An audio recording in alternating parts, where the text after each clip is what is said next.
गंगा में आप सभी भक्तों का फिर से स्वागत है। आइए सुनते हैं एक और धार्मिक कथा, कर्म का फल। धार्मिक कथा सुनने के लिए सब्सक्राइब करें, लाइक करें और शेयर करना न भूलें। भक्तों, कर्म फल तो सभी मनुष्य को भोगना ही पड़ता है, परंतु कब और किस जन्म में भोगना पड़ता है, पर भोगना तो जरूर पड़ता है। तो चलिए सुनते हैं ऐसी एक ही रोचक कहानी। एक समय की बात है, एक राजा था और उसके एक पुत्र था। राजा ने पुत्र का विवाह बड़े धूमधाम से किया और एक दिन राजा के बेटे की पत्नी ने महल में म्यान को देखा तो वह सोचने लगी कि यह म्यान इतनी सुंदर है तो तलवार कितनी सुंदर होगी। और राजा का बेटा वहीं सो रहा था।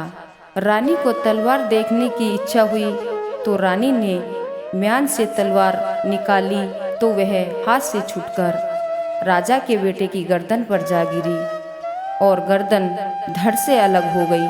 यह देखकर रानी घबरा गई और चिल्लाने लगी। तभी महल में एक ब्राह्मण आए और बोली कि इसने मेरे पति को मार डाला। तभी राजा ने ब्राह्मण को सभा में बुलवाया और रानी से पूछा कि इसे क्या दंड दिया जाए। तो रानी बोली, इस हाथ ने मेरे पति को मारा है, उस हाथ को ही काट दिया जाए। और राजा ने ऐसा ही किया। ब्राह्मण सोचने लगा कि मैंने तो कोई ऐसा पाप ही नहीं किया जिसकी सजा मुझको मिली है। और ब्राह्मण सोचने लगा कि इसका उत्तर तो मेरे गुरुदेव ही दे सकते हैं। और ब्राह्मण गुरु के द्वार पहुंचा और गुरुदेव को आवाज़ लगाई। तभी गुरु माता बाहर आई और जोर से चिल्लाने लगी। ब्राह्मण चुप हो गया और थोड़ी देर बाद फिर से आवाज़ दी, गुरुदेव गुरुदेव।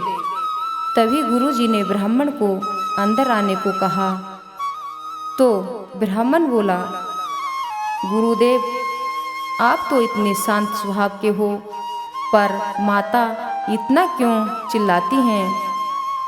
तभी गुरुजी बोले, बेटा ये पिछले जन्म में गधी थी और इसकी पीठ में घाव था और मैं एक कौवा था तो मैं इसकी पीठ में चोंच मारता रहता था और इसे कष्ट देता था। एक दिन मैं इसकी पीठ पर बैठा और गधी जमुना जी में डूब गई और हम दोनों की मृत्यु हो गई। इसी कारण वह गधी मेरी पत्नी बनी और मुझे कष्ट दे रही है। तो तभी ब्राह्मण ने गुरुजी से कहा, मैंने तो कोई पाप नहीं किया, फिर भी राजा ने मेरा हाथ क्यों काट डाला। गुरुजी बोले, बेटा पिछले जन्म में आप ब्राह्मण थे और जंगल में भक्ति कर रहे थे। तभी वहाँ एक गाय अपनी जान बचाने के लिए आई। उसका पीछा एक कसाई कर रहा था। तो कसाई ने आपसे पूछा कि इधर कोई गाय आई है।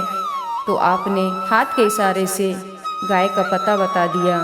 तो गुरुजी बोले, बेटा रानी ही वह गाय है जिसे कसाई ने मार डाला था और राजा का बेटा वह कसाई था जिसने गाय को मारा था। आपका हाथ इसलिए ही कटा क्योंकि आपने इसी हाथ से इशारा किया था। इस कथा से यह सीख मिलती है, हमारे पापों का फल हमें किसी भी जन्म मिलने पर जरूर मिलता है।